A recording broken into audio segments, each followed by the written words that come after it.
Coming up on this week's show, Ragnarok is here. Sara and I are giddy after playing the first few hours. Atomic Heart finally gets a release date, Gears of War gets a movie, the Callisto Protocol gets a dramatic audio series, and PSVR2 costs more than a PlayStation 5.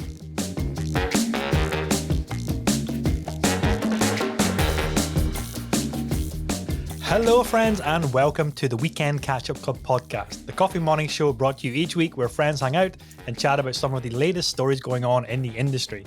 You can follow the show on all your favourite podcasting platforms or watch the video version over on youtube.com/gamertagged. This is episode 85 and joining me as always is the man with the personality of a can of Orange Tango after it's been shaken repeatedly and furiously, the king of the tangent. It is James McClellan. How you doing, brother? I'm good. Little wide-eyed and confused by lack of sleep, but I'm here. I'm ready to go. I like the little bit of Cornish accent you always do there when you say "marnin." Marnin. Like that's my Somerset coming through. Somerset. Born and raised. 'Twere an interesting world.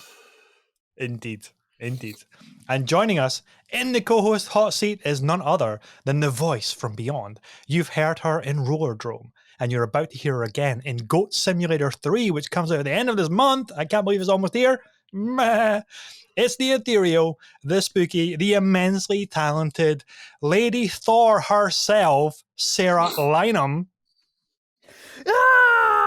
Yes. I am worthy.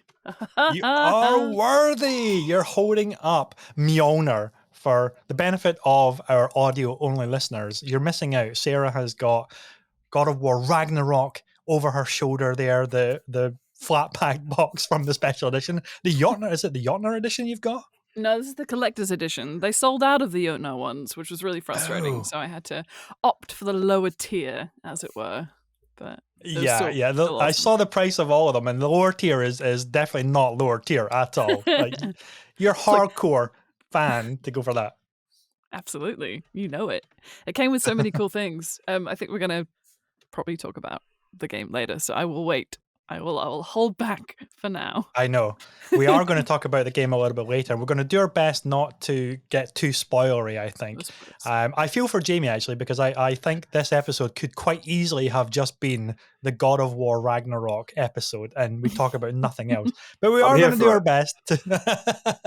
No, but we're going to do our best to cover up a lot of things. But Sarah, you just dropped a little bombshell in our chat before we went live of an upcoming video games orchestra event that you're going to be partaking in. So give us the skinny, give us all the details about this event. Yeah, sure. So I was asked by one of the members of the London Video Games Orchestra to sing with them in their next gig, which is the 19th of November at Woolwich Works, I think it's called Woolwich Works, 7:00. So if you're in London or you fancy traveling down to London, it's an amazing gig. These musicians are so talented, and there's like a plethora of amazing video game music that we're doing.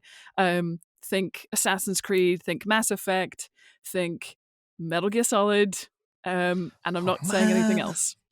I'm so jealous. So cool. This is the thing about not living in London, Jamie, that we always miss out on all these amazing events that just crop up.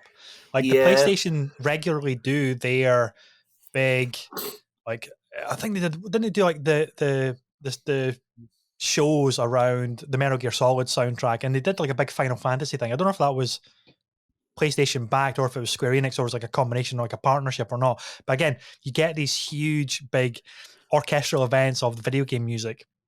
Like I think BAFTAs also did one as well. It was the video game music celebration. Yeah, and I think they did, yeah. God damn it, mother! Why do I always miss out on all of these epic shows? And they're just fantastic. A couple of years back, myself and my mate Paul, we went down to see the Ubisoft Assassin's Creed orchestral tour, showcase tour, and it was charting music from all of the games, from the very first one, the Altair era, the Ezio era, right up to the modern stuff with Assassin's Creed Unity and Odyssey. I don't think Valhalla was quite out then at the time, but it was just amazing to sit and hear the orchestral, like a proper orchestra belting out these songs and these themes that we've been playing through as gamers. And it's like, oh my God, it's powerful. It really kind of gets you. And Sarah's going to be singing some of this stuff as well as part of this. Oh, I'm so proud. I'm like a proud papa, even though I have no right to be at all. I'm just so proud of you. No, please feel proud. Absolutely. Hopefully there will be, certainly there'll be some pictures. Whether or not there's any video, I'll let you know. And if you look at the socials, you will find out. Just follow me, Sarah Lynham, on everything. Promise me one thing: if you sing Snake Eater, find a way to record it, because that song is one of the best. Snake Eater, I wonder if that's the one that I'm doing. Yeah. Oh, see, I love that. I watched my friend play through Metal Gear. I haven't actually played it, but I sat for a weekend and watched him play all the way through it, and that. I mean, he climbed that ladder for so goddamn long. I have PTSD when it comes to ladders in video games just from watching him. So, but the song, it's such a Bond theme, isn't it? And amazing? It's so good. Like, it's just absolutely love it. Yeah, it is this talk is all going over my head because I haven't played Metal Gear Solid. That's a series I haven't really played. I played a little bit of 5, Phantom Pain, but all the previous ones they were the ones that are regarded as like masterpieces and cinema put to video game format, and all the weird Kojima isms, or all the previous ones like Sons of the Patriots and Snake Eater and things like that. It's like I should really try and source like an HD collection of them or something, a way to play them, because it's such a part of the industry's history. And I've got a big old gaping hole in my experience of video gaming history right there. That and Pokemon games and things like that I'm missing as well. But Jamie knows all about Pokemon. Behavior. I know. How can I call myself a gamer when I don't know absolutely everything? Yeah, every major franchise, every single thing. Play all the games ever. I know. I don't have the budget or the time, sadly. Somebody sponsor us, and then we will. 100%. So let's talk about the topics that we have got on today's show. There's loads. There's absolutely loads. I had more, but I had to cut a couple of topics because we just had so much. So we're going to start, I think, with Atomic Heart. Finally got its release date. We're going to talk a little bit about that. That's been on my radar for years, and I'm hugely excited for that. We're obviously going to be talking about God of War Ragnarok now that it's out in the wild, now that we actually have it. Sadly, we were not any of the bunch that managed to get early access to the game, but we've got it in our hands with our own pennies. In Sarah's case, lots of pennies, because she's got so many pennies. She's got the Mjolnir. What do you call it? Like it's not a statue. It's like a thing. What do you call it? It's like What's a replica, right? Would you say replica? There we go. Yeah, I'd say it's a weapon. Damn good replica. A weapon. Exactly. That's what it is. So we're going to talk about that. We have new information on PlayStation VR2. There's details about that. There's a launch date revealed. There's a new price point to go with it. That we're going to talk about, obviously, and then a couple of really like banger articles came out about the Callisto Protocol, and it's getting, or got already, because there's 3 episodes out. It has a podcast dramatization series, and I listened to the first episode today. We're going to talk about that because it's freaking fantastic. Gears of War gets a live action series on Netflix and an animation series, which is awesome because we've got our casting lists together of who we want to fill out the roles. And there is a Halo Infinite story that hopefully will not trigger Jamie, and it may even have him weeping for joy. You never know. You just never know. So, shall we start with Atomic Heart, first of all? Because it's been on my radar for years. It seems like it's been years in development since we first found out about this game. And it has this vibe of post-apocalyptic, kind of Fallout-y, kind of Bioshock-y, kind of retro-futurism. I think it's Russian set, almost like Chernobyl kind of area in the world. and obviously fictional, but it's channeling a lot of different genres and influences, and it just looks freaking spectacular, as it always did right back in the beginning from those original trailers, but now it's looking even more accomplished and polished. Just looks insane. There's like weird maquette robots, there's creatures that you're going to have to combat against, there's like powers that you have, very much Bioshocky, and there's that kind of retro futuristic vibe to everything as well. And I'm so looking forward to it. And it comes out, I believe, let me just read the press release here. It releases on February 21st. Pre-orders are open, and it says Focus Entertainment and Mundfish, who are the developers, I believe they're first-time developers, are thrilled to announce the release date of their upcoming action RPG Atomic Heart.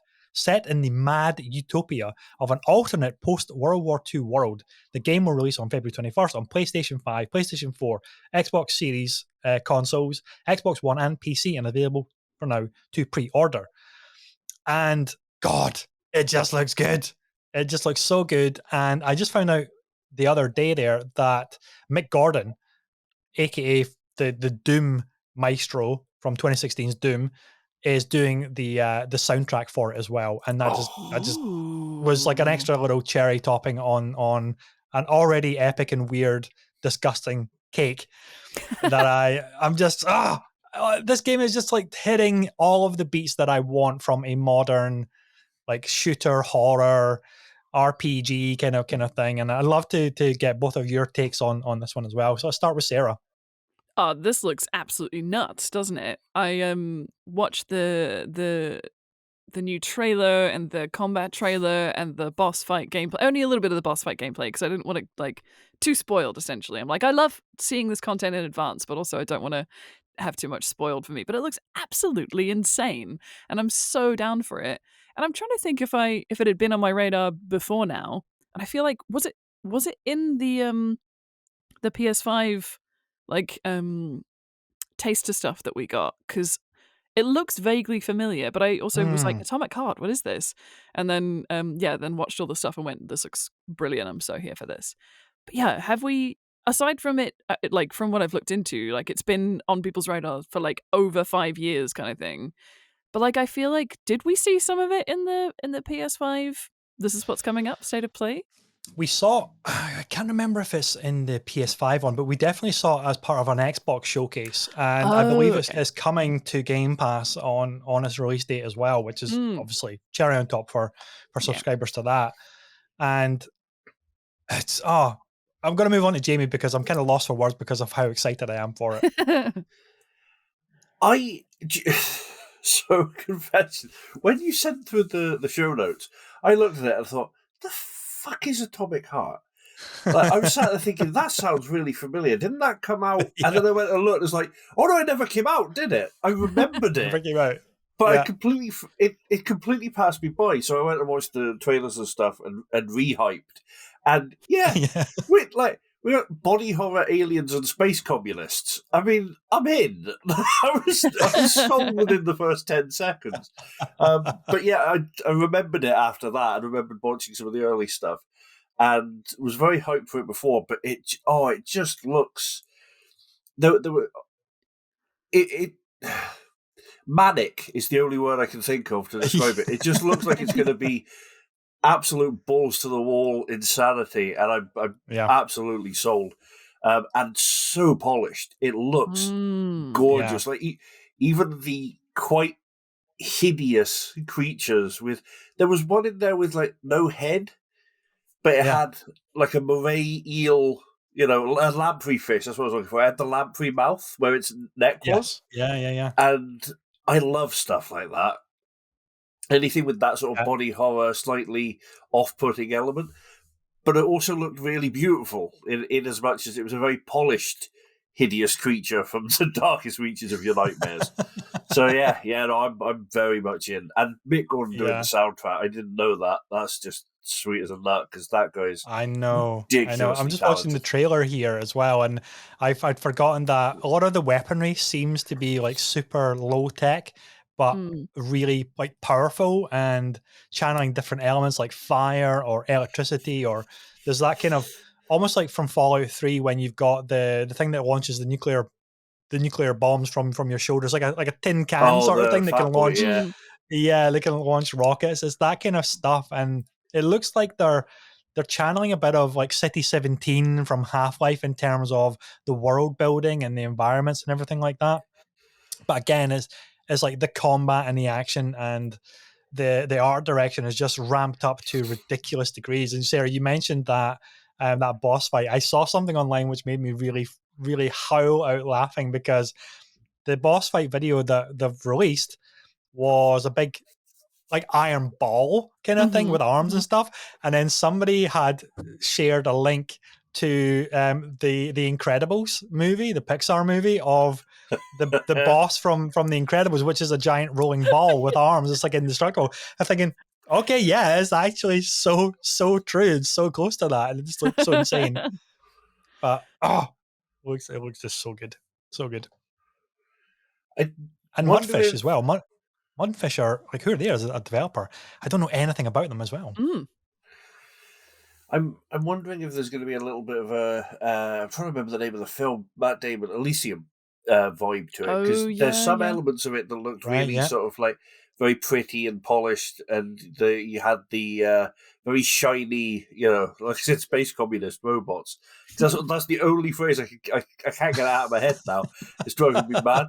But the very shiny, very polished, and then other areas which look more like the slums. Like you said, some of the weaponry that you've got is very makeshift almost, or old-fashioned.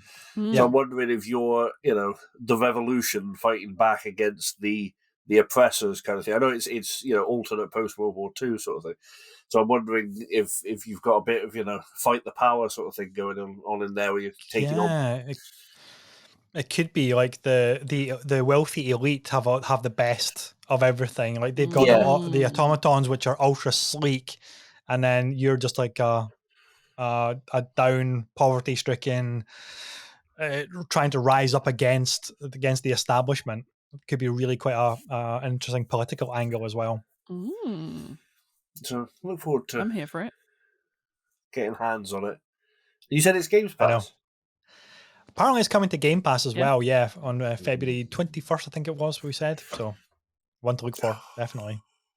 And love Games Pass.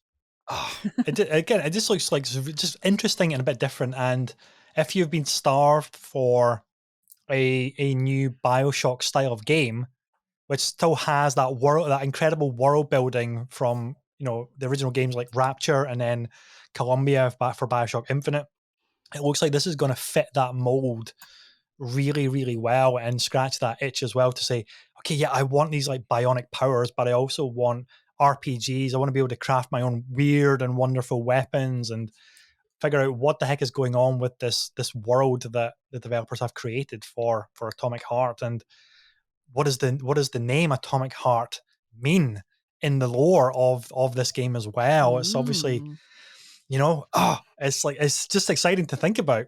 Like really exciting to think about where it could go. And I get easily whipped up into a bit of a frenzy when it's something that is just really interesting and different and it looks really, really quite cool. So make no apologies for being a crazy fanatic. No. Everyone loves a crazy fanatic. And I think we all kind of egg each other on as well. We're like, yeah, this is so cool, right? Yeah, it's super cool. Yeah. We do. And what about? And what if? And Okay, next topic. Let's talk a little bit about PlayStation VR2. And I'd like to get both of your takes on VR in general, and also specifically this new iteration for PlayStation. So, Jamie, you go first, pal. Me and VR don't have the best history. For me, VR has long been an experience more than gaming. So from the elements I've tried, now I don't have a VR rig myself. Sure. One of the main reasons is that my legs aren't great. I do my gaming sitting down, so there's a lot of things that I wouldn't be able to put lengthy sessions. It was the same with the Kinect and all that sort of stuff back in the day. There was only so much use I could get out of it. So But yeah, I just have found, generally speaking, with VR that there's stuff that I've tried and it's been very interesting and it's been a good diversion. But I feel personally the same way I do about mobile gaming with it, is that it's something to do for a bit, but it's not really the same experience for me as sitting down at my PC or at my console and just diving headfirst into a game. So obviously that's very much a personal take. Obviously, I know there's some people who play as much as possible in VR, and it means that they're more immersed, which I get as well. I'm glad that that's there. But as for this, Jesus, that's expensive. Like, yeah, and I don't think the money's worth is there. Again, personally, because I don't think the tech has caught up with the vision yet. We as gamers, we want VR. I mean, I'm talking like VR troopers, like the era. Like, we want VR that we pull the mask on and we are actually in the world, where you stand in a wee bowl so that your steps actually count everywhere you walk. Full haptic suit. Like, we want the Ready Player One experience. Yeah, right? That's what you want. Absolutely. Yeah. And we're not getting it. Like, we're not getting it. It's not there yet. And there are versions, like there are haptic suits and the rest of that are coming out, like, and being tested and stuff. And I don't know that any are on the market yet. And even if they are, ridiculous price point, I have no doubt. And you have to have a dedicated room for VR. So it's a very luxury, very privileged item, and I don't think that, for me personally, the tech is anywhere near the vision of what it would have to be for me to drop money on it. You're right. I mean, just to clarify for our viewers or listeners, the price point is in dollars, so translate accordingly.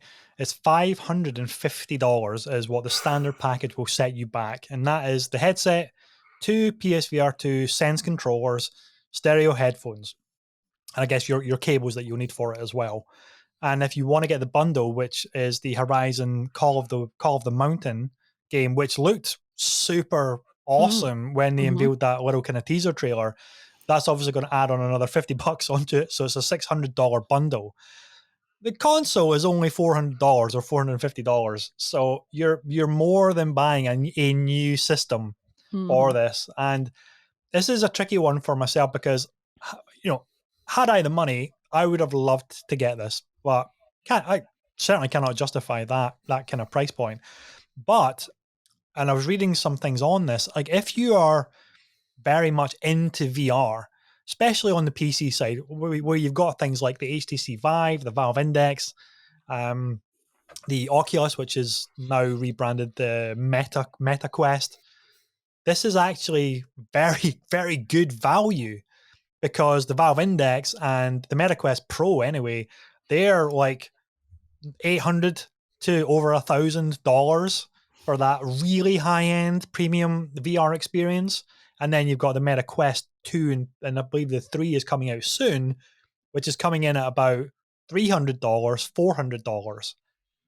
But you're not getting the same visual fidelity of potentially the PSVR 2 or the Valve Index or the Pro Quest headset, which is on the market just now as well. But that's more of the Quest Pro is more of a business VR solution. It's not really for games as such. It's for actual, if you're an architect's firm or construction company, or if you're in the medical field or things like that, you'd use it and create applications and training and experiences that way. It's not really a gaming peripheral. But what really is a bit of a nail in the coffin for this going forward, unfortunately, I feel that when PSVR 1 launched, it was really competitively priced. It was seen as a entry point into VR, because at the point, the Valve Index was yet to come out, but the HTC Vive was the big one, the big expensive one, the full all singing, all dancing, walk around your space. You get the LED kind of things that spit a laser grid out and scan your room so you know where everything is, and all crazy levels of VR immersion. Whereas PSVR was, okay, sit down on your sofa and you're getting a VR experience. And there's some games like Drive Club VR, Batman VR, and that kind of thing. And I thought that's actually a really, really smart of PlayStation to bring it in about £300, which at the time was under the cost of the console. And it's a gateway into a VR experience, an additive rather than an essential, still a luxury item. But for this one, it feels like they've had to price it to shoot itself in the foot, and it's going to be really, really hard to justify. Because I was looking at the games, and there's no killer app that I'm seeing from the list. Potentially, maybe there is one of those games, those launch game lineups, that we'll get into in a little second as to what they are. But it doesn't seem, there's no Half-Life Alyx equivalent of game for this. Maybe that turns out to be Call of the Mountain, the Horizon spin-off game. We don't know yet because there's not really been any gameplay shown for that. But there's a lot of things that are going against this bundle because of the Quest 2 and soon the Quest 3, which is a fully wireless, fully contained VR experience. Because it doesn't have the high graphical fidelity of the other more expensive things, people are okay with that because they have a completely untethered experience. You download the games or install the games directly onto the onboard storage of the headset, which comes in like 64 up to, I think, 512 gig. Maybe it's 256 gig. I'll need to double check that. But you are fully wireless, and that is the goal. And I was hoping that PSVR2, when it was getting rumored about, they would take their learnings from the very first iteration of PSVR, and then they'd make it a wireless solution, or at least an option to go wireless, to go wired if you need extra graphical fidelity, kind of like what the Quest does, because you can use that on any PC, power notwithstanding, of course, from your PC, and then you can tether it, and then you've got the extra graphical fidelity for really, I guess, high-end experiences. Or you can just play Beat Saber, smash your coffee table, smash your lampshades, and have fun fully wireless in your living room. And a lot of people, that's what they're happy with. They're quite content with that. And it just feels like this is, they've got a few things wrong is what it feels like. It's because it's fully wired and it's really expensive for the console market. Remember, this is not a PC market. This is a console market. Console gamers want simplicity. They want easy point of entry for a lot of their experiences. And it just feels like this is, I hope it's not, but it does feel like it's going to be a bit dead on arrival, unfortunately. But I really hope that's not the case because I'm a big fan of VR and getting new immersive experiences. I mean, a couple of episodes ago, Sarah, you talked a little bit about just how cool the haptics were in A Plague Tale. Getting the feeling of the rats like inside the controller in your hands and stuff like that. Yeah. And then VR is just an extension of what haptics could be to fully immerse you. And it just feels like, well, they've put a massive barrier to entry on this when it could have been a gateway into VR and more exciting experiences. Yeah. My experience with VR is kind of varied, I suppose. Like, I would say the primary like experience I have is going into like specific arcades that have VR as like an option to go and do, and there are quite a few of them like across London where you can pay whatever the hourly rate is to go in and you play whatever games they have, and it's great when you kind of have like a full rig that you get into. So you have your set and you have like a backpack, and it's a little bit more you can sort of move around in the space, and it's quite cool. Like, that feels like I don't know how that would even be possible to make that happen in my home, sort of thing. So I'm very happy for it to kind of be a thing that I go and do as like an event, or like an arcade style thing where I'm like, cool, let's make a day of it. Let's like book 3 hours in the VR studio and go play. Whereas like having it at home, I think there's always going to be limitations to how much you can do unless you, and again, like we're talking about how privileged you would have to be in order to A, afford this in the first place, but B, have a room or a setup somewhere that is capable of what we want and expect from VR. So I think that is a long way away, certainly for the general public. I think maybe looking at it from a perspective of this is its own console rather than it being, because I think it was kind of pitched as almost like a peripheral or something that comes alongside having a console. But if it is almost a console in and of itself, maybe it's slightly easier to swallow the price point. Not to say that I don't think the price point is great anyway, and I definitely can't afford to do it, and I would absolutely get it if I could, mainly because I love the Horizon series and I really want to play this VR version that they're putting out. But yeah, I was looking at some of the other titles, and nothing in particular grabs me. Mm-hmm. Maybe Jurassic World. Maybe Tentacular. That sounds quite cute. But if there are any, maybe there's some other like fun things that they haven't announced yet that are going to come along with the launch. Like, I don't know if these are the only launch titles. Like, maybe they're keeping some close to their chest or something like that. I hope there is, because out of that list, the Horizons game is not actually listed there. So I don't know if that's coming later or if it's going to be a launch title. Good point. You know, so like I know there's a Walking Dead VR game, which is apparently very, very good. And I guess that's going to be coming to it. And the PSVR1 game, Moss, was really critically acclaimed for that experience. I know Moss 2 is going to be coming to it as well. But just to run through the actual launch games, is After the Fall is a post-apocalyptic co-op shooter by the studio behind Arizona Sunshine, a game I'm not familiar with. Cities VR Enhanced Edition. That sounds really quite cool, because if you're a big city builder fan, that's going to be an improved version of the VR edition of City Skylines. So that sounds like it could be really quite cool, and it makes me think a little bit of the old Populous and SimCity games, where it's, or like Black and White or things like that, where you are the god type character and then you're controlling and building your city. That kind of thing in VR could be really interesting if you can be actually in the world that you're building rather than kind of detached from it. Sounds really quite cool. Cosmonius High, restore an alien high school in this wacky adventure title from the makers of Job Simulator. That could be really fun. Crossfire Sierra Squad is a new VR first-person shooter from the Crossfire franchise. Again, interesting. Dark Pictures. Oh, I'm super psyched for this, though. Roller coaster VR horror. So that will be the same from Supermassive Games. So they did Until Dawn, that VR title as well, didn't they? It was like a roller coaster on rails kind of shooter horror thing. Yeah, I can't remember the name of it. Something Blood or... Yeah, I know the one you mean. I can't remember the name of it It's now. great. Yeah. It's terrifying and it's great. Yeah. There's a Hello Neighbor coming. Obviously, Jurassic World Aftermath Collection. An enhanced bundle of parts 1 and 2 of the Jurassic Park survival action game. That sounds interesting. Again, had they brought a VR edition of the Evolution series, which is the park builder, that would have been pretty awesome. If you could go into VR and be in the park, or then the kind of the godlike view of the park builder, that could have been super interesting as well. Maybe they are thinking about VR for the next Jurassic World Evolution series. The Light Brigade is a rogue-like first-person shooter with procedurally generated levels. Pistol Whip sounds pretty cool as well. I had a little look at the trailer of this, and it kind of reminds me a little bit of Superhot and that kind of thing, that kind of style of game. That game. I know. You mentioned Tentacular, which is a physics-based puzzle game. I'm always for physics-based puzzle games. You guys know that.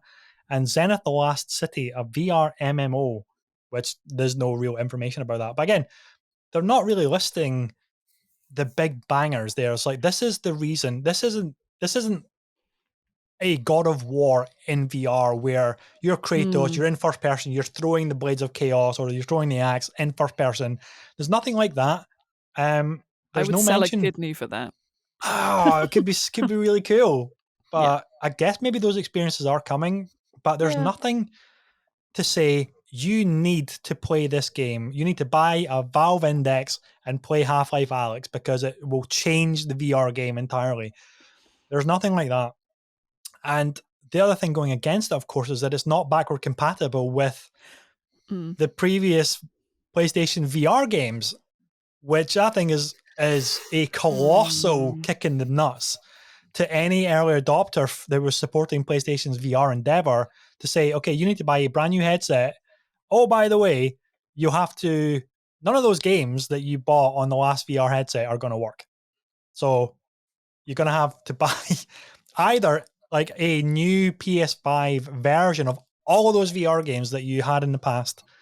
That's even if the developers are going to make a version for PSVR2, or you're just going to have to take out of storage your old crappy PSVR1 and play those games that way. I mean, so many things going against it. It feels a bit catastrophic for the market right now, for the economy right now, to say, yeah, you're going to have to buy everything again.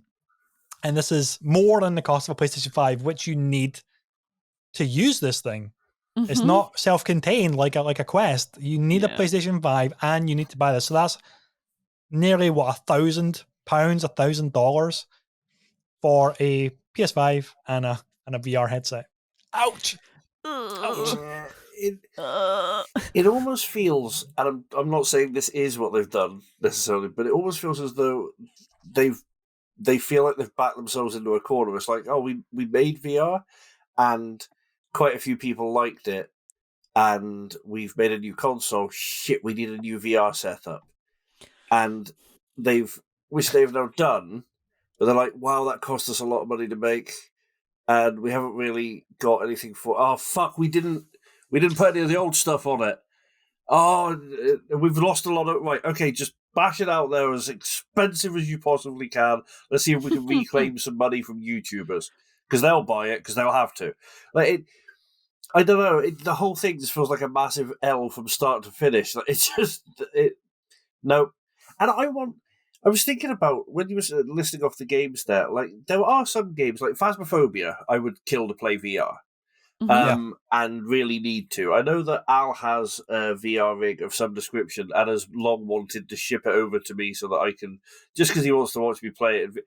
Which I said to him is wrong, because if anyone needs to play it in VR, it's him, and I want to watch him play it because he will actually defecate. But still, and the streams that he'll do as well. Oh, it was. I mean, one of the first times we played Phasmophobia together, he screamed so loud that his RTX audio filtering no longer recognized him as a human, and he had to reset his PC to get his voice back because it filtered him. So that was amazing. So, but yeah, Phasmophobia VR. I would love to, like, Minecraft in VR. I've been playing a lot of Minecraft lately. I'm back on digging tunnels, and just sitting there with that theoretically is great fun. But even when I think of those experiences, choices, I'm still sat down. So essentially, what I'm doing is strapping a monitor to my face, and just doesn't. I don't feel, again, absolutely personal to me. I don't, and I'm losing my voice about it. I don't feel that it would necessarily add a ton to my immersion just to have it wrapped around. Like some, obviously, it's going to, but I don't feel it's enough of an experience enhancer for me to think, oh, I'll drop a few £100 on a headset so that I can do that. It's just not there. Although, definitely with the idea of it completely wireless and the games on it, you know, it's akin then to having a Switch or a DS or something that you can play anywhere around the house or even take with you, although that's fraught with peril. See people playing it on the bus and getting robbed. No. Smacking the lady next to you. Yeah, plus you put it on and you sit there playing your game very carefully, then you take it off and you find that someone's had your wallet and your shoes and your trousers away. I don't know if it's necessarily the best idea, but full body haptics there, Jamie. Full body haptics. Yeah. Oh, the monsters are taking my. No, wait a minute. Oh no! This and is I'm realistic. in France again. I've wandered onto a ferry, so yeah, it could go badly wrong. But I know. But yeah, I mean, obviously we're not terribly positive about it, but I just wish it was a bit more of a success story for VR rather than all of these negative things going against it.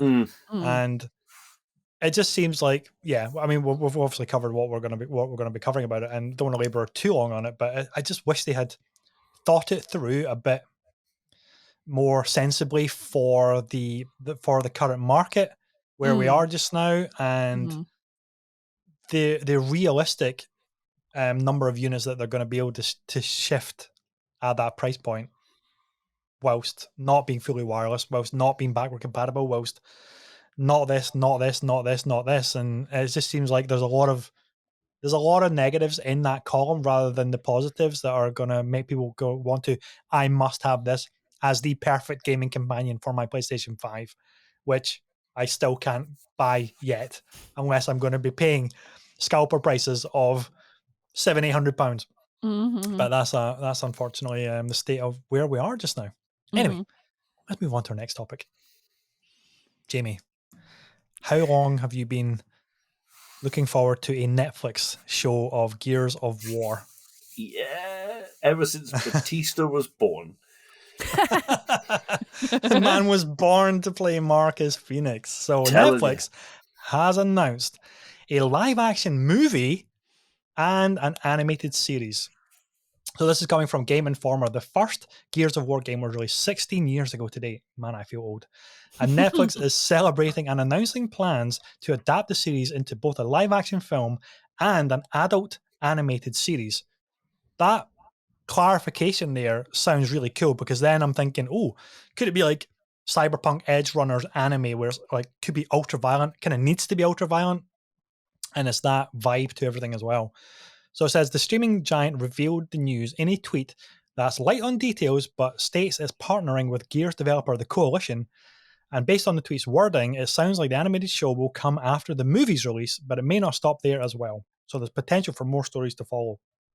The internet has just jumped on this, tears of joy from everybody all around, and everybody's been putting together their ideal cast list. I have my ideal cast list. Of course, it's Batista. He has to be Marcus Phoenix. But my top picks is John Bernthal as oh god, I've forgotten the friend's name. What's Dominic? His name? What's the best? Dom. Thank you. God, brain meltdown there. I totally went blank as Dominic. So the Punishers, John Bernthal as Dom could be awesome. Terry Crews has to be Coltrane. I think he is perfect casting. He's got the physical presence of it. He's got the personality. And I was going back and forth on this. Everybody seems to be posting Ryan Reynolds would be great as Baird. I'm going to reject that, and I'm going to go for Anthony Starr, a.k.a. Homelander from The Boys, as my Baird. I think that could be really cool casting. But I'd love to just get both of your thoughts on a Gears of War movie, an animated series, and potential your dream team for the casting, Sarah. I've not played Gears of War, so get off the show. Get off the show. No, that's a lie. That's a lie. I have played a session of it, and it was fucking great. But I don't have any like knowledge of the whole franchise and everything. So I wouldn't be able to say who I think should be cast. But I love companion things for games. It's so cool having like TV shows and podcasts and I don't know, whatever else anybody wants to make. I love that. It's so cool. It enriches the world. It's so nice to have really good fan service when it's done really well. I hope for people that are big fans of the franchise that this is like that it becomes what they want it to be. Like, I think that's the thing. Sometimes it can be a little bit like, oh, well, let's not talk about Super Mario too much. Whether the new one or the previous one that we occasionally refer to.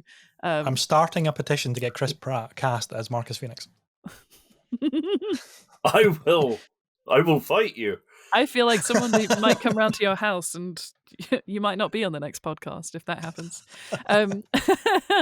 But yeah, basically, I think so long as it's what everybody hopes it will be, then I'm really happy. I'll probably watch it and then I'll be like, I'll do that backwards thing where I'll go, oh, this is a great story. I'm going to go play the game now. Like, instead of what most people will be doing who are already fans of the game and will go and watch it because they love the game. So, yeah. Yeah. Well, it's that perfect timing of hype for game adaptations done really, really well. We're on the cusp of getting the HBO's The Last of Us TV show, which looks amazing. And obviously there's a lot of anticipation for that. Judging by the trailer, it looks like it's going to be done really, really well. Again, Gears of War, from the very first one that launched 16 years ago, we always felt this would be an incredible movie, but it needs an incredible budget and production team behind it to do it really, really well because of the makeup design, probably the CGI that would be required for a production like this to do it really, really well. And now we're at a stage where it could be done so well if they honor the original trilogy and maybe do their own thing with it with new characters and new side stories. It felt rich enough with enough kind of other factions going on, like the Pendulum Wars. I would love to see that put to film somehow, some way, which is obviously backstory for Marcus Phoenix and how he ended up in prison at the very beginning of Gears 1. The story with him and his father, and which is explored in the original trilogy. There's so many stories and little things that they can tap into. And the fact that they all look like friggin' like space marines that are being pulled from Warhammer and pumped full of steroids. Well, that's just whether they keep that aesthetic. Maybe not. I'm not too sure. Maybe they might make the other soldiers a little bit less, tree trunk neck, and just go with a little bit normal looking. They probably have to, but the potential is definitely there for a great series of spin-off stuff, because it's already had loads of spin-off novels. I know Karen Travis is a writer of some of the best spin-off novels for the Gears of War series. Maybe they could tap Karen Travis to come in and either consult or do some work on the writing of the show. Would be a great boon for the fan base, because they know how much she is regarded as one of the just a really good author to really get the series, really understand the series. But Jamie, let's hear your thoughts, pal. Okay, so Gears as a franchise I absolutely adore. I've played 1, 2, 3, Judgment, and and 4, but I haven't done 5 yet. Me and Al are working our way up to that one. Since playing the first one, I always thought the lore was perfect for a really grimdark series. Like, it needs to be dark, it needs to be edgy, it needs to be bloody. It has to be. Yep. Casting wise, I think you nailed it. I mean, Batista is Marcus Phoenix. There isn't an option there, because it just is. I like Burnt Alpha, Dom. I can kind of see Frank Grillo doing it as well, though. Because I like Frank Grillo, and I think he can embody the role. Baird, frustratingly, Chris Pratt would work well for Baird. I can see it. I keep picturing like his character when he played. I forget the name, but in Magnificent Seven. And yeah, I could kind of see him as Baird, but Ryan Reynolds, because that man, and Terry Crews for Cole, because again he's born to play the role. So there's or Ving Rhames. Ving Rhames could do Cole. He's the cheaper option. Depends how much money Netflix want to spend. So true, yeah, it could be brilliant. It could also be very, very bad. Like we've seen, there is a massively whipsawing swingometer for whether video game tie-ins are good or bad. And I want them all to be good. More of them tend to be bad, or at least historically. Just recently, we've been getting a lot of good stuff. So fingers crossed. But the just Gears as a whole, it's just such a good franchise with such a rich storyline. The backstory of it, which is we know quite a bit about, but is touched upon. Like that, we know a fair bit just from the games about the Pendulum Wars, but only from sort of building up an image of it ourselves from all the references and bits and pieces that are mentioned. So you don't always get like the full story, which I like, because it's a little open. So if they do go back into their past and explain the story, they can play around with it a bit. They're not too rigidly stuck to a very, very, laid out storyline, which I think is ideal, because they can't fuck it up as much if they're not like in the best possible way. You can't, if there's no story to deviate from, then you can't deviate. You can only tell your version, so that's a good thing. So, but the only two other things that spring to mind is, one, I bet they wish they had this ready a year earlier, because announcing this for the 15th anniversary is better than the 16th. Must be annoying someone, because it bugs me. And obviously the director should be U-Ball. I heard to say. That really hurt to say. Even in jest, that was painful. But Jamie, by the time this actually comes to market, it's probably going to take 4 years to develop it and get it out. So it'll be coming out in time for the 20th. True. So think about that. I'll take that. It's a psychologically satisfying number. It is. You got to round it up. Odd numbers, and it's just so wrong. It messes with people's OCD. Mm-hmm. But of course, before we move on to the next topic, if they do not cast John DiMaggio in the animated series, then what the fuck are we doing? What are we even doing? Because he's the voice of Marcus Phoenix, so he has to be cast. Give him whatever he wants, and just sign the voice actors to the animated show, and then we'll all be happy. That sounds. We don't want Chris Pratt cast as the VO for the animated show. Please don't. Actually shivered then. So get all the original voice actors back from the games, because they just nailed it. Like the acting's really good in Gears. That's the thing. The acting. Although I hope that Dom isn't as stupid in the film, and I will never ever let.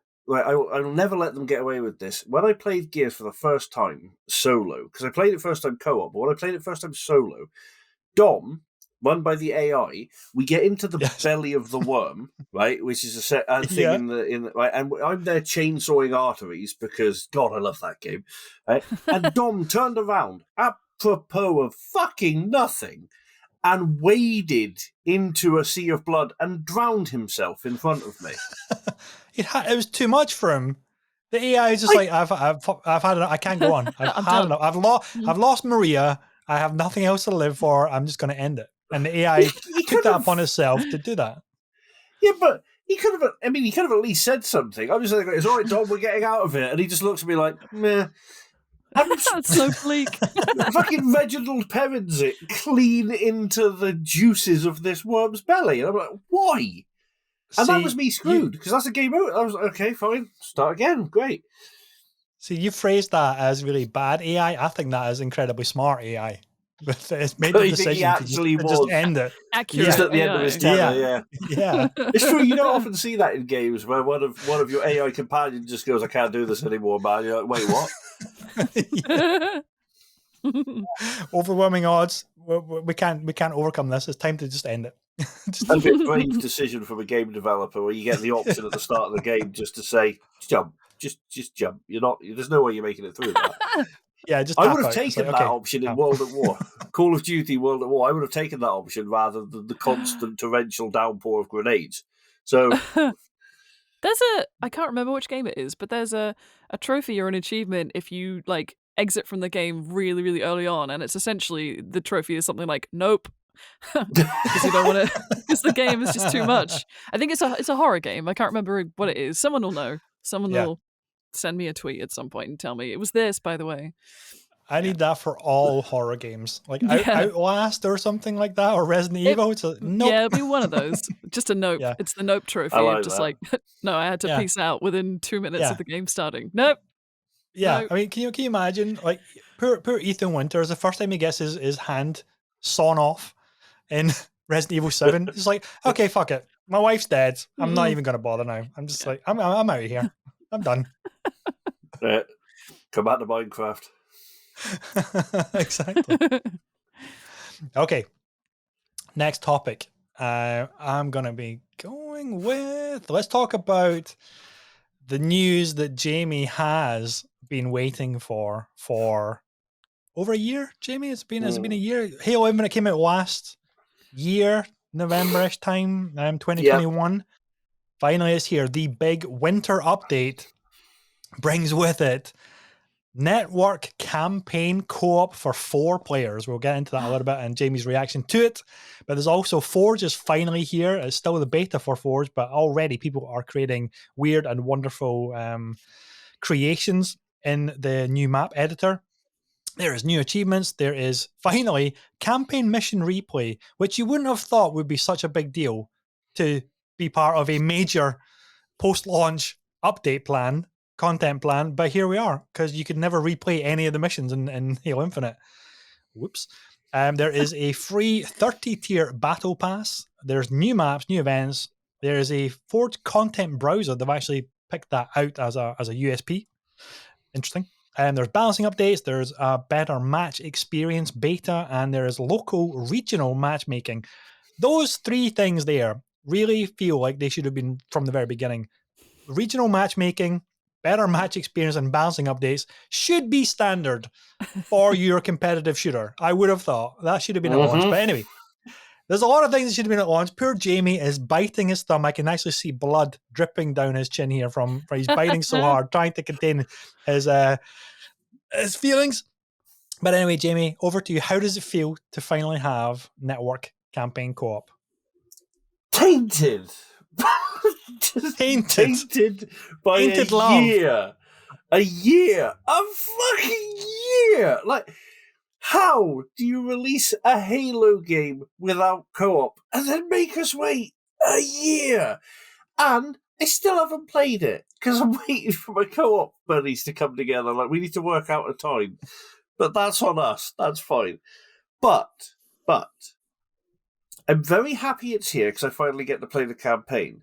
But at this point, it's more a case of me saying, and I've done Halo 5, as opposed to, I can't wait to get into Halo. Like, it's not 5 Infinite, sorry, but like I'm so full of rage I don't even know which Halo I'm playing.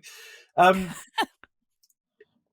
less excited and more just relieved that I get to do it finally, which I don't want to feel that way about Halo. But also, they screwed up again. So one of the things that I was hearing about, one of my friends was telling me about last night, is that they introduced Match XP, finally, because the way they had it running before was that you could only progress through the Battle Pass by completing challenges. You only got so many challenges. Some of them were very specific to certain game modes. So the only way to progress in the Battle Pass was being forced to play game types you didn't want to play and do very specific things. Some of them were sort of encouraging some slightly, not toxic, but very frustrating game traits. So there was a lot of get this many kills and capture the flag. So you would have people who would just abandon the objective because they were more focused on getting it. So it was ruining the gameplay flow. And it was, which is frustrating, because the one thing I will say for Infinite, from my experience of it so far, is the actual gameplay, once you're in a multiplayer match with your friends and you're actually playing it, is stellar. It's so much fun. It feels like Halo has always felt, but just sped up a little bit. And it's fantastic. So they introduced Match XP so that now you get XP for every single match, which is great. So you can now start to, just by playing, progress the Battle Pass. And then you get a bonus boost on top with the challenges. That's fine. That's exactly how it should be. But you can get Match XP in bot matches. Now, bot matches are brilliant. I love bot matches because you can go in and just have a practice run, get to know a level, or you can just have some fun shooting AI. A lot of people do that rather than get into the online, the actual, let's face it, unfortunately, sometimes toxic world of online gaming. Sure. So, it was one of the best features of the original Titanfall, is that it was a blend of bots with actual players, and it felt amazing to just kill a whole bunch of bots whilst there's other players running around as well. It's, I go back to Perfect Dark. Like, Perfect Dark had bots, and it was fantastic fun. You could just, admittedly with those, you could just channel them into one doorway and just sit there seeing how many kills you can rack up. But, not the smartest of bots. But the bot matches, a lot of people say they play it with their kids. They say because they can play that, they don't want to take them out online and introduce them to that whole mess, but they can sit and play some Halo with their kids and shoot some bots and have some fun and all this. So there's all sorts of different ways that people were enjoying it. The bot games were fantastic, but for some reason 343 were not happy because people were playing bot matches and getting experience points. And they apparently can't work out how to take Match XP out of bot matches, so they just removed the entire game mode. It's gone now. They just don't have the first idea how to develop their own game, it seems. Like, every new announcement of something new comes with the caveat of something breaking. There's apparently a bunch of bugs that have been introduced with the balance fixes, although I've yet to experience them myself, but I've seen some complaints online. It just, I want to be positive, but I've had a year of I wasn't actually expecting campaign co-op to drop in November, despite the fact that so I've had a year of this crap. So I'm hoping over the weekend, I should get some time to sit down and actually play the campaign with my friends. I'm hoping it's going to be a good experience, and I'm going to get back into multiplayer and test that out over the weekend and see how it runs. But I just don't know at this point. Fingers crossed. Well, fingers crossed as well. Because remember, the game was originally delayed a year because it was supposed to come out with the console in 2020. They delayed it a year. Only they had the multiplayer, but it was still in beta at that point. It was free to play. They released the campaign a year later, and it was bare bones. I say bare bones. I mean, if you're just a solo player, it was fine. But there's so many things missing. And then another year later, so 2 years from that original launch date, they're bringing a lot of the core features that should have been there day and date as they had been day and date for all previous entries in the Halo series, which is kind of staggering, really, to think, wow, this game was in development for a really long time and it had a lot of problems and it's still got a lot of problems. But now it feels like I really hope, because I want the team to win. I really want the team to do well and to get there, because 343 Industries have done a pretty good job ushering in this new era of Halo. I wasn't a big fan of 5, but the multiplayer was amazing in that. I loved the campaign in 4. Multiplayer was really not for me in that one, and it seemed like when Infinite was doing its free-to-play betas and there's the stuff coming out for trailers and stuff for the campaign, it felt like, okay, 343 have done it. They've managed to unite the two pillars, the two core pillars of campaign and multiplayer for Halo, and they're finally stepping out of the Bungie era, the shadow of Bungie. And unfortunately, it's just been disappointment after disappointment, problem after problem. And I really hope that going into next year, they can start to build properly on this this foundation that they've been trying to build. And I'm trying to remember back as well. Didn't we a few weeks ago? There was news that Halo was changing engines or something like that. It was changing its framework entirely. I can't remember if it's going into Unreal or if it's another game engine, but there was talk of, everyone was like, well, hang on, what about the Slipspace engine that you were talking about, you were championing to build for? But apparently it's so difficult to build for. And don't quote me on this because I don't know if it's accurate or not. Like, are they scrapping that and moving into an entirely new engine for future Halo games? I think that was the gist of the headlines at the time. I'll need to go back and check now. I want them to do well, and I will say that the Master Chief Collection they've done sterling work. Like, it's fantastic, and the bits of Halo Infinite that I have played and that work are great. Like, that's the thing. There is some brilliance in there. Like, there's some really nice level design for the multiplayer maps. But even that, like, the game needs more maps, and they can easily fall down the rabbit hole of, we have Forge, so players will make maps for us, which they kind of started doing, sort of in the 4.5 era. There was a lot of maps that were Forge maps that came out through. So they need to be careful with that as well. They need their own content in there. But I'm fingers crossed. I want them to succeed because it's Halo, it's my baby. But I don't know. I'm constantly nervous now. After a year of waiting, it's going to take a bit for me to relax when they do anything. So next topic after that, a nice little rant about Halo Infinite there and its winter update. Let's talk about God of War Ragnarok. Our second to last topic. I want to end on the Callisto Protocol, so let's talk about God of War Ragnarok. Now, the game came out as of recording this episode. It came out 2 days ago. So we've had it for realistically a day. We've had it.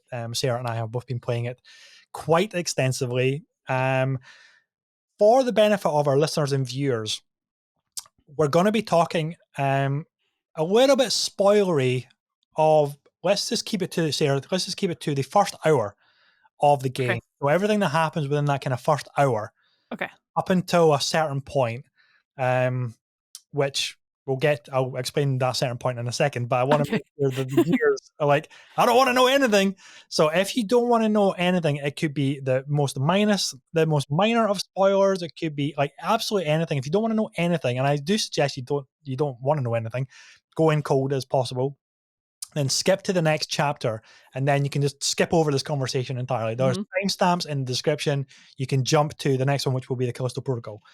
But you have been warned. If you want to hang in there and hear us talk about the opening hour of God of War Ragnarok, brace yourself, because it's going to be a conversation. There's going to be emotions.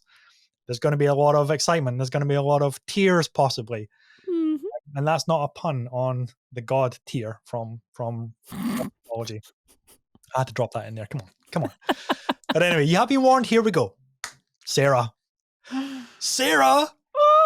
Holy shit! Yes! Ragnarok is here. It's here. Oh man, I have been waiting for this since I platinumed the last game. Oh my gosh, and it's so good. It's like, I was actually really worried. I started to get really worried in the couple of days lead up, so around Monday-ish, and I was like, oh my god, I have super overhyped myself. What's gonna happen if this game is like not as good as I want it to be? Like, it would have been really tragic, but it is exceptionally good. It's like putting on a really comfy jumper. It feels so familiar, but it's like new and exciting, and Atreus has grown up, and oh my god, like I think so. Kratos, the dynamic of Kratos and Atreus is so beautifully done and so expertly performed. So like, and I love playing as Kratos, but like Atreus, I literally modeled a D&D character after him because I fell in love with him so much from the previous game, and he is, watching him grow and seeing the kind of person that he's becoming and seeing how he was influenced in the last game and what he's like turning into now is so exciting. And it's and I when I put the game in for the first time, or rather put the code in because it's a digital, even though I have a steelbook with no anyway, that's a whole different that's thing. a whole other thing. I can't believe they did that. Yeah. So stupid. But yeah, when I booted the game up, I thought I was gonna cry. So ridiculous. I'm a super fan. I thought I was gonna cry. I was like, I'm okay. And watch the little recap, which is really handy. So there's a little recap of the previous game inbuilt into the menu when you log in. So perfect. We quickly played that, and I was like, oh, I remember all of this, but it was handy to have that there. And then you play through this first section. You see Atreus is instantly, well, at least a few years older. I don't want to sort of put a precise number on it, but maybe 5 or 6 years older. And within the first 15 minutes, I did actually cry, and I was not expecting that.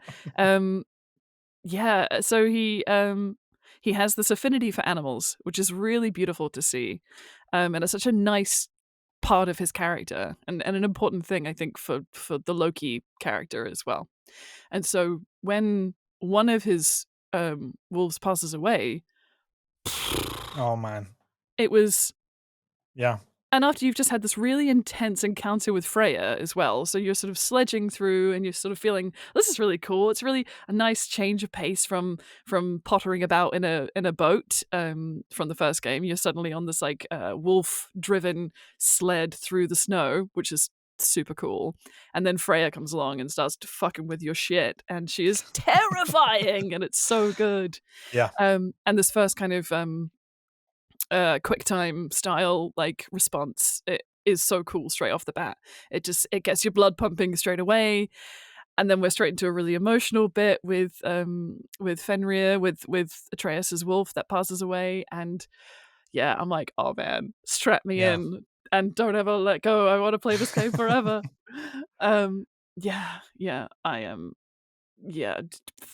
Words, I don't have them. I've been playing it every moment that I can play it, and I am about 8.5 hours in at the moment.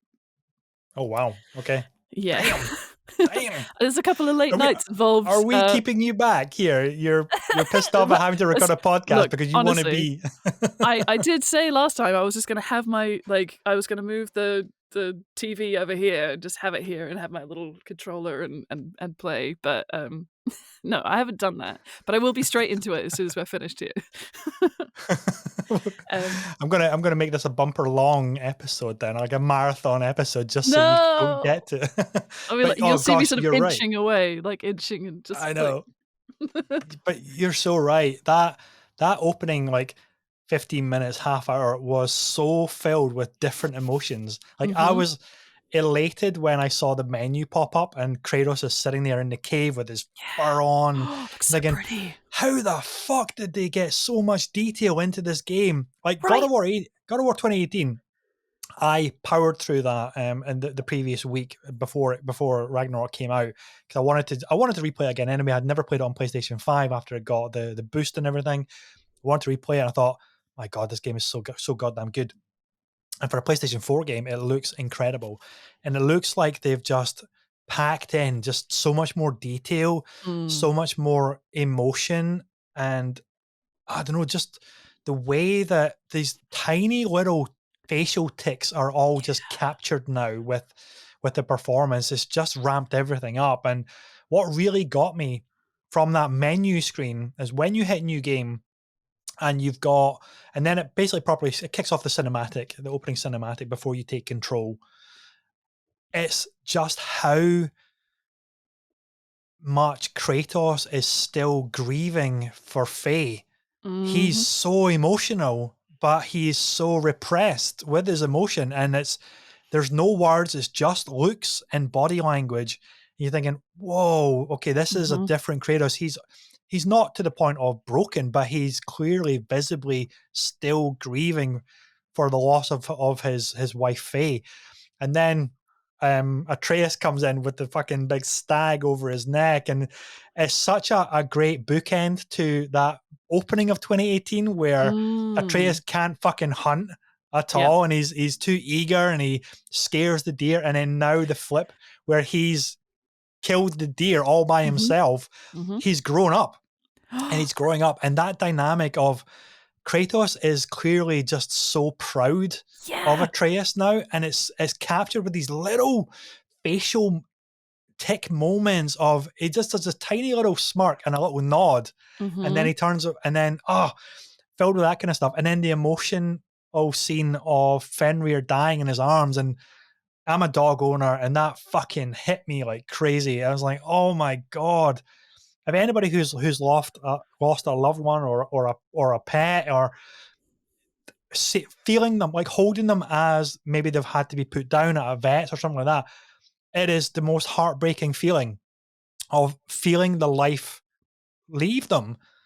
And they captured that in his digital virtual space, and oh my God, the emotion, and you see the spirit literally leave them, and oh my God. And then 5 seconds later, Kratos goes into the hut, and then there's fucking Mimir turning pages with a wooden spoon in his mouth because he's just a head. And I was fucking laughing from crying to laughing to, I mean, how they balance that is such an achievement. And I did warn everybody that we're going to go heavy into spoilers for the first hour, so we are going to be getting specifics. Okay, cool. And oh my God, it was just so good. Again, the writing is top drawer. Mimir he was, I think, my favorite character in the last game. I think he's still up there, but he's maybe not my favorite. You should cosplay as Mimir. You should cosplay as Mimir. That would be so good. You just get you a couple of horns, tie some rope around you. I could do that. Get a little gold contact lens in or something. I could totally do Mimir. But again, it's the writing and the performance is so good.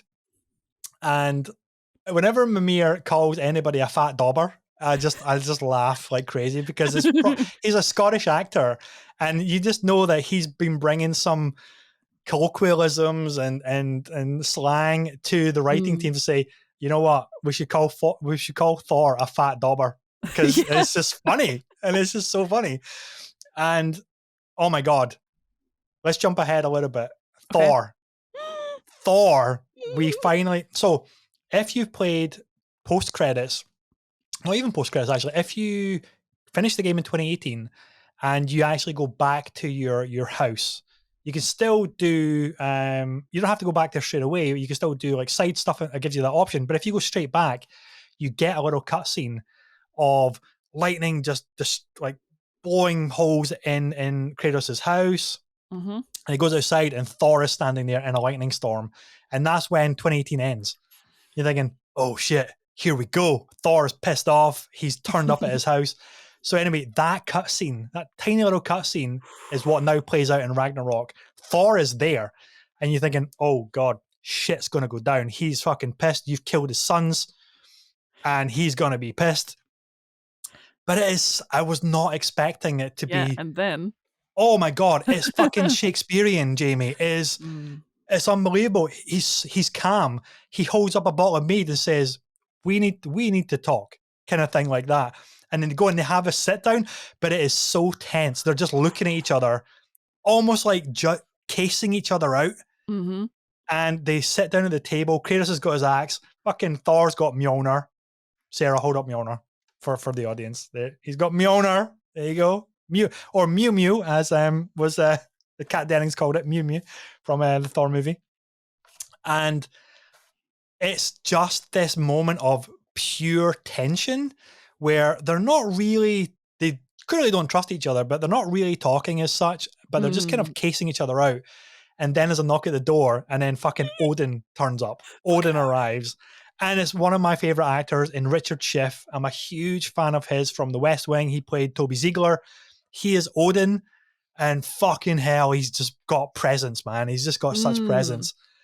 And then they come in, they have a sit down, and it's just this Shakespearean moment of like, Odin's like this King Lear type of character, and Thor is just like, I'm just waiting for the nod from Odin to fuck you up, Kratos. That's basically what it is.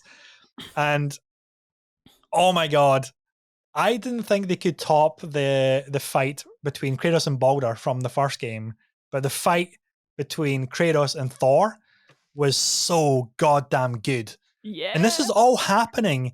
All of this stuff is happening within like the first, not even the first hour. Yeah, and it's just half an hour. Amazing. Yeah. It's just the choreography, the camera work, the writing, the interaction of all of these players. It's just like, oh my God, they have done it. They have just elevated everything about this game so far. Yeah, absolutely. And I love that there's almost parallels in what's happening. Like you have a similar, very early on in the 2018 version, you have a big fight in the same style. So it feels really familiar. You don't feel like, but also new, because it's new content, new story, new like challenges. There's some amazing new additions to the combat, which are really cool. But what I really loved about that Thor fight is the actor who's playing Thor was just swearing left, right, and center. He's like, "You fucking useless piece of shit," and stuff like that. I was like, "This is great. This is so different to the style we were getting from Baldur." And there's a great moment. I don't know. Well, I unfortunately died at one point during that battle, but Thor brings you back. He shoves Mjolnir into you and shocks you back to life and says, no, you die when I say you're gonna die. Yeah. And I was like, ah! Yeah, it's like a defibrillator. So yeah. It's like, gets you back to life. Because I got killed as well, and I thought, oh shit, you're not ready to die. I'm not going to let you die. I want to toy with you a little bit more. I was like, oh, whoa, this Thor is not holding back at all. He is a real piece of shit, this Thor, because he's a god. He can do what he wants. Nobody can challenge him.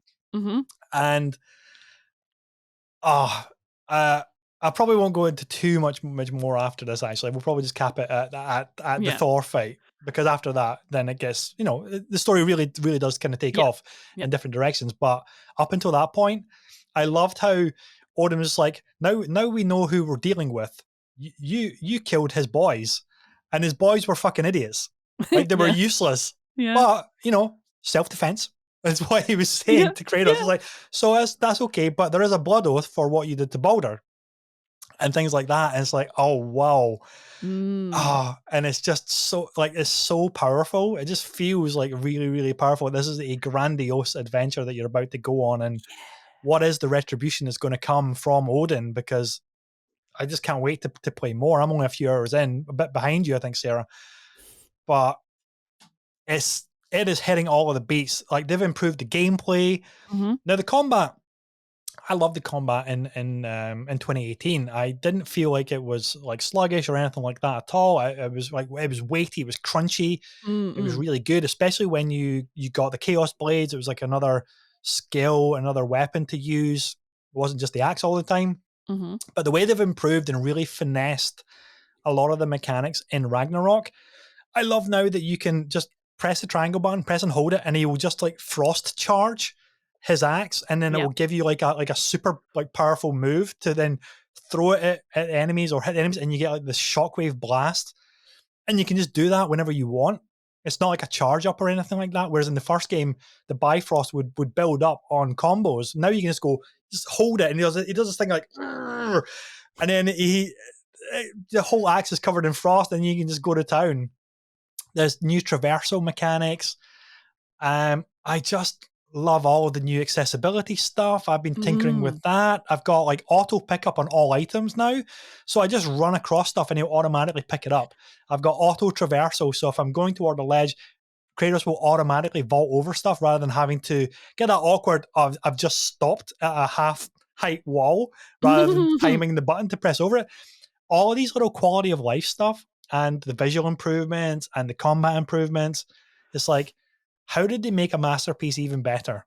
But they have just done the impossible, because the weight and expectation that was on this game, staggering. And I read just recently as well that like 3 months out, the developers were panicking, saying, oh God, this game is not fun to play. And they were freaking out just 3 months before the launch date.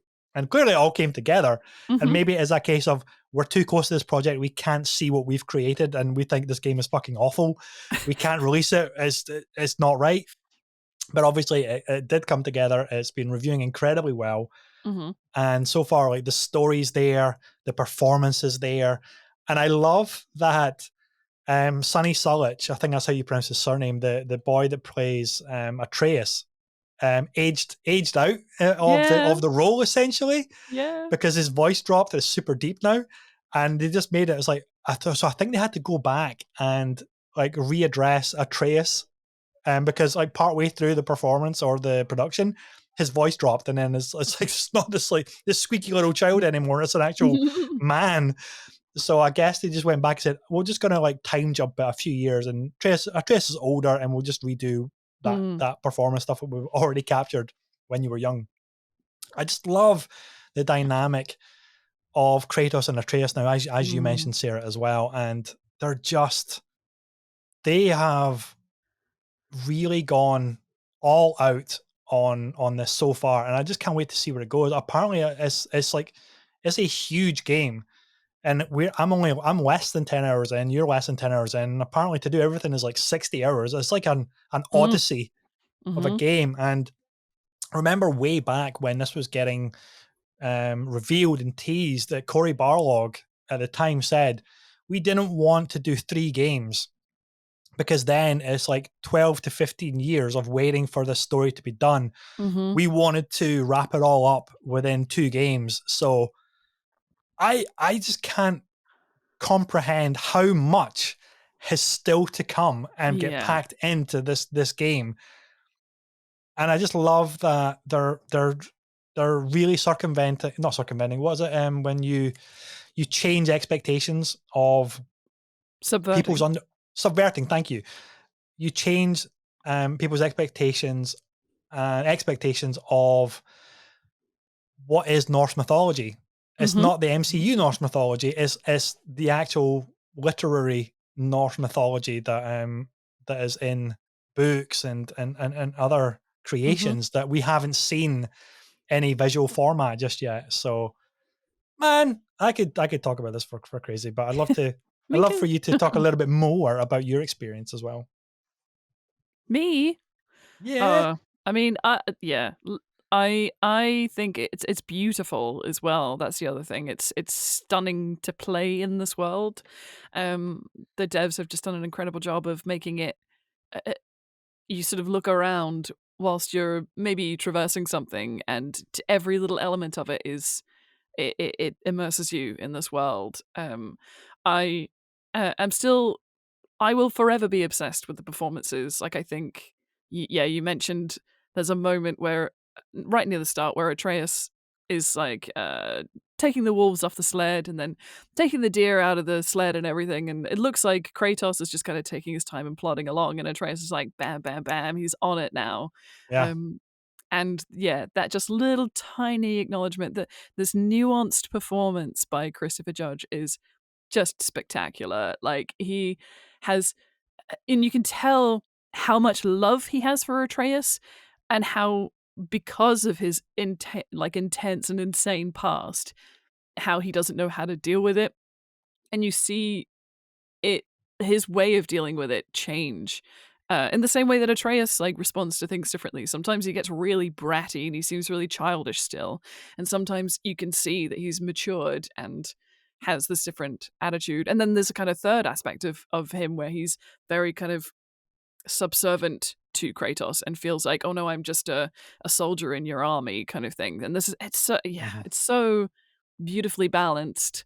And I love the gameplay. I think it's really fun. I love how everything is so grand. Like, this fight with Thor, it takes place over so many different areas as well. You know, he'll like smack you with the hammer and you go flying right up into the clouds, right back down. You'll be on some like 50-foot statue at one point, and you'll be like tumbling down the side of it. And it is, this world is huge, and it just makes the whole story feel so grand as well. And then you feel like you're let in on this tiny little part of it, which is the Atreus and Kratos, like their little dynamic is this like little beautiful little personal circle that you get invited into in this grand, huge, amazing world. It's so good. And there are, I mean, again, I don't want to spoil anything too much, but you get to see characters that you've met before. You get to meet all these new characters as well, which is really exciting. Yeah. I'm trying to figure out what I can say and what I can't say, because I am such a, again, and that's the thing with spoilers, is I'm so against them that I'll ask somebody else, how far through the game are you in terms of hours? Because then I can kind of gauge, and they'll be like, you tell me what you've just done, because I think I'm further through than you. So at least like I feel safe that they could tell me something that they've done. And the problem being at the moment is that Connor and I are both playing. And so I will relinquish the controller at times, and I'll sit. Yeah, exactly. And it's such a rare thing for me to be the first person to play something, because growing up it was always my older brother, and he would sit there when I'm doing my playthrough and go, "That's not right. You're going the wrong way. Why are you doing it like that?" And I just, that's the worst. So now, I know. I know. So thankfully, I'm not doing that with Connor, but occasionally I'll go and sit and watch him, even though I've literally just played this like a couple of hours ago. I'm like, I want to watch it again. I want to see it again. And I am already looking forward to like another playthrough. And actually, what's really cool, there's already like loads of different armor types and shields and whatnot really early on in the game. And I got a pre-order bonus of a couple of things, which is very cool. Which actually makes you feel quite a bit stronger at the start of the game in terms of defense, because you get some armor, like a full armor set, which is really nice. And it looks cool as well. And I think there's a something you can do where, so in the previous game, some people didn't like some of the looks of the armor pieces. So what they've done for this one is allowed you to have the aesthetic of the look that you like, but have the skills and abilities of the actual set that you want, which I think is very cool. Because some people want to be Kratos bare-chested in the snow, and some people are like, no, I want to have the actual like full armor look. So bare-chested is great. No qualms about bare-chested. Cool. And I gotta say a big shout out to Sindri, who I think is my my favorite character in the new God of War series. Over the two games, I liked him in the first in 2018.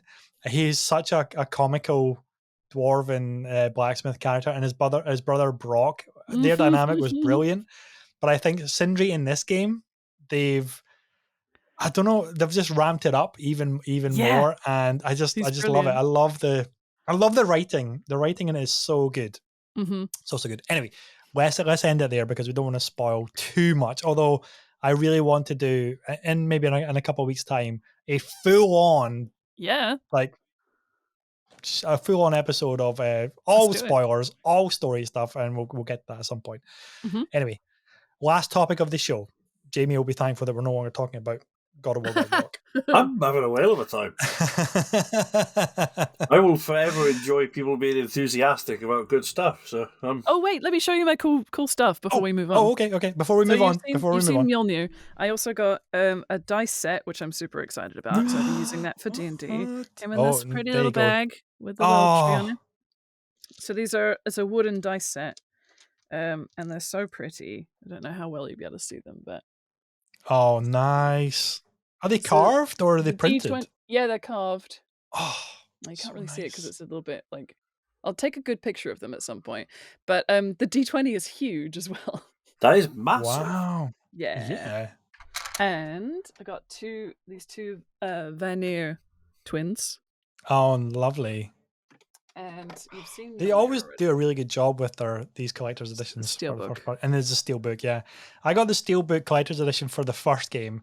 I'm gutted that I couldn't justify it this time for Ragnarok, but so pricey. But so jelly, I know. See, I don't even have a PS5. I'd buy that for the dice. Yeah, those dice are so cool. I am such a dice goblin that I've got a D20 shaped. It's actually a terrarium, so a glass D20 that's full of dice.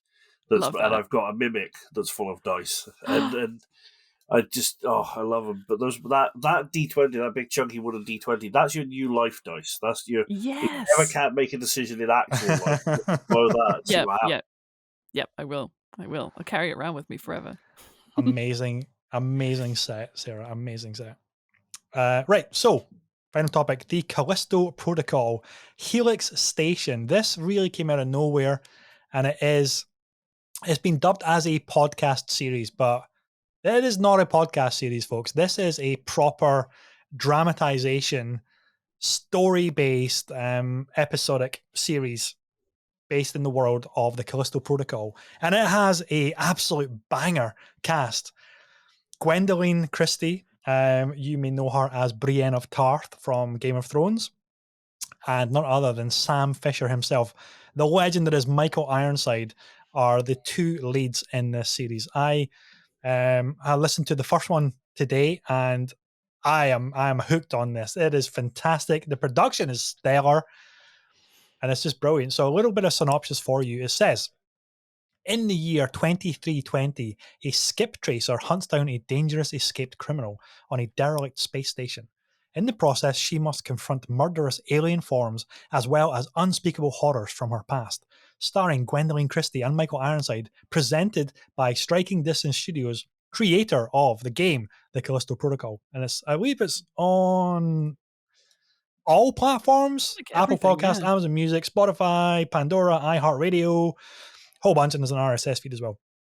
3 episodes are out just now. They're about 25 to 20, between 22 and 25 minutes long, and it was fantastic. Anyway, I just heard the first one today, and what a great surprise, and what a genius bit of marketing strategy to create something like this and actually get it out before the game is out. And because the game's only out next month, like a matter of like 3 weeks, 4 weeks is out, and you've got this to build anticipation and hype and excitement for it. Have either of you had a chance to check out this series yet? Oh, Sarah's on the way.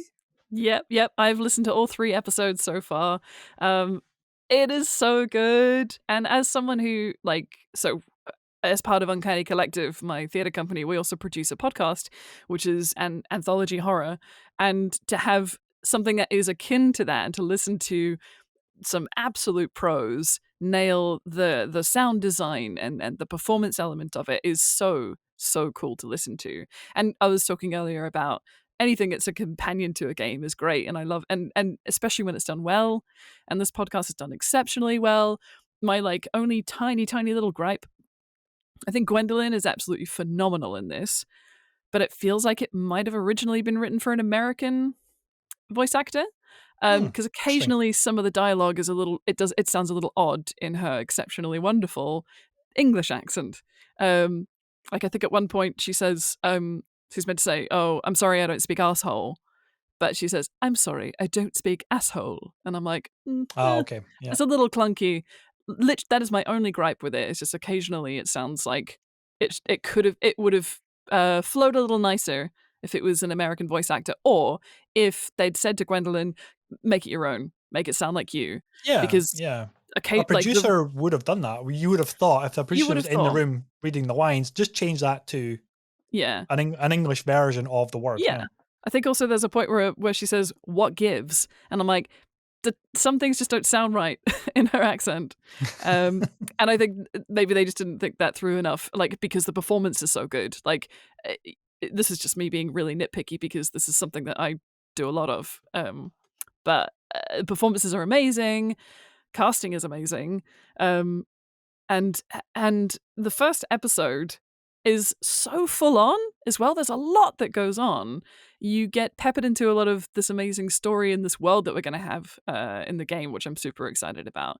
But like, there's action, there's emotion, there's some really nice backstory for this lead character that Gwendolyn's playing, Percy. Yeah, it's so good. I would absolutely recommend it. And also takes up 25 minutes of your time. It was perfect while I was on the train yesterday, just listening to an episode on my way out, on the way back, and then just sitting in my living room with my headphones on, being terrified, because it's also got a 3D sound, so you can hear things happening all around you, which is super cool, really immersive, and very creepy. Yeah. Jamie? I mean, we've talked about Callisto Protocol on the show before. The game looks phenomenal. And this is one of my favorite mediums for stuff to tie into other franchises, is via, like audiobook, audio play, narrative podcast, that sort of. So I haven't had a chance to listen to it yet. I'm absolutely going to. Gwendolyn Christie, I don't actually know her that well because I haven't watched Game of Thrones, and I know she is Phasma, but I haven't caught up on Star Wars yet either because I'm very behind on stuff. I do remember that she was in Wizards vs. Aliens on CITV, so wow. Okay. Yeah, just deep diving. I don't know why that's locked in my head, but Michael Ironside, I love. I think he's got a very distinctive voice and style, and he's done some really great stuff. So yeah, I will absolutely listen to it, and I think the narrative podcast idea is just great anyway. Like it's always brilliant. Mm-hmm. There's a couple I've listened to over the years. I tend to, most of my podcast listening is fairly sort of familiar because it's my the decompression stuff. So I listen to an awful lot of like the Attitude Era podcast about wrestling, and it's just they're very funny guys who are very passionate about things. Like that's my go-to for stuff. But definitely, like some of the narrative ones I've listened to over the years, one of my favorites was like the Thrilling Adventure Hour, particularly like Beyond Belief with Paget Brewster, and it's hilarious and it's well written, and again, it's got a stellar cast, and it just it's a very immersive format, and it's very fun, and like Sarah said, it's great because you can just stick your headphones in and have it anywhere. So yeah, I'll be going through all 6 episodes of this absolutely before I get into the game. But not yet. Unfortunately, I haven't had a chance to check it out. But very excited for it. Looks really good. It must have been such a fun thing to maybe pitch to. I guess you're pitching it to the developers, right? A marketing agency is probably saying, like, what can we do to promote this game? And they're just spitballing ideas and thinking, okay, what's our budget? Okay, we've got quite a healthy budget to really promote this. Let's get some of our favorite actors and do a proper dramatic play. And it's going to be a audio only series, and it opens the door for other things. You can imagine quite easily this being a comic book series or a short anime series, and other things can easily come out of that. And again, we've already shared our love for games and IPs that can spider out into other mediums and really capitalize on the fan base for the written word, animations, movies, games, all that kind of stuff. When it all kind of branches out like that, it's hugely exciting to see where it can go. And I think this is such a cool thing to be a part of, to be able to produce as well. It's like, awesome. Like, just really, really well done. I wasn't expecting it at all. I just thought, what a great surprise that was when I saw it on Twitter promoting it. I thought, oh my God, they've got a little podcast series, dramatic series. I love it. Brilliant. Check it out. 25 minutes. Cost you nothing. Hopefully it does well, because it would be nice to see, there's definitely, especially for some of the, indie games and stuff, it doesn't have to be huge names, so to speak, because there are so many fantastic. Well, we have one with us, but there's so many fantastic voice actors who could do this sort of thing brilliantly. It'd be a great marketing tool, and you'd get some really good stories come out of it. So, yeah, if it does well, maybe we'll see more devs, taking a shot at it. I hope so. And then I really hope Sarah so. get lots of work. Yes, please. Absolutely. Cast Sarah in everything you possibly can. Anyway, that is a wrap on episode 85 of the Weekend Catch-Up Club podcast. Thank you again to my wonderful co-hosts and to you, the audience, who are been tuning in, watching, listening, and lending your support to our show. We absolutely love doing it week after week, and we'll be back next week with even more. But for now, guys, take care. Have a great week ahead, and we'll see you in a few days' time. Take care. Bye-bye. Bye.